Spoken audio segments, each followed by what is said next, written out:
یہ ان تقریباً 40% افغان مہاجرین میں سے چند ہیں جو ابھی تک امریکہ میں مستقل طور پر آباد نہیں ہوئے ہیں۔ یہ ریاست کیلیفورنیا کے شہر سین ڈیگو میں اس قسم کے ہوٹلوں میں رہ رہے ہیں۔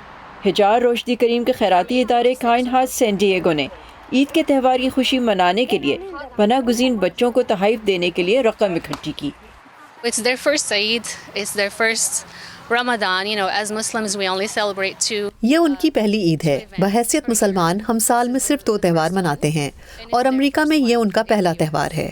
ہم صرف ان کے دلوں کو تھوڑی سی خوشی دینے اور ان کے خاندانوں پر پڑنے والے مالی بوجھ کو کم کرنے کی کوشش کرتے ہیں۔ ان میں سے بہت سے ابھی کام نہیں کر رہے ہیں۔ Many of which are not working right now. Afghan پناہ گزین ابو بکر سامون نے رضاکارانہ طور پر 200 سے زیادہ ضرورت مند خاندانوں میں کھلونے اور گفٹ کارڈز تقسیم کرنے میں مدد کی۔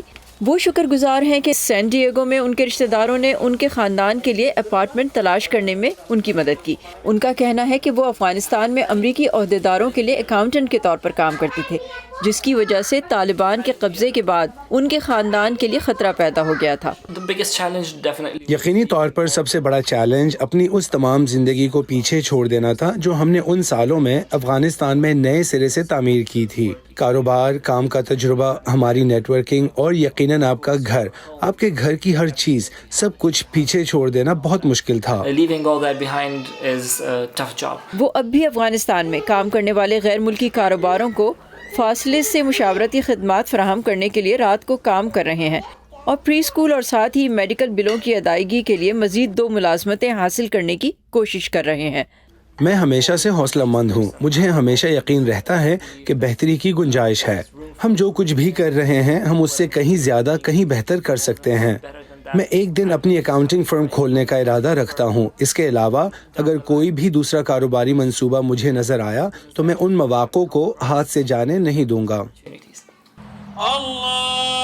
سین ڈیگو میں افغان مہاجرین کی پہلی عید الفطر پر دارالعلوم کی مسجد کے امام شکیب نوابی نے شہر کے ایک پارک میں نماز کا اہتمام کیا تاکہ تمام نئے آنے والوں کے لیے گنجائش پیدا ہو سکے۔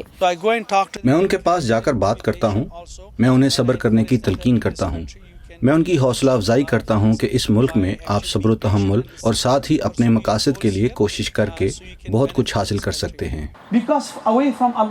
سین ڈیگو کاؤنٹی میں جہاں 2 لاکھ سے زیادہ مسلمان ہیں، شکیب نوابی کا کہنا ہے کہ عید الفطر کے موقع پر مہاجرین کو یہ محسوس کروانا خاص طور پر اہم ہے کہ یہاں ان کا خیر مقدم کیا جا رہا ہے۔ جینیا دولو کے ساتھ صبا شخان، وائس آف امریکہ۔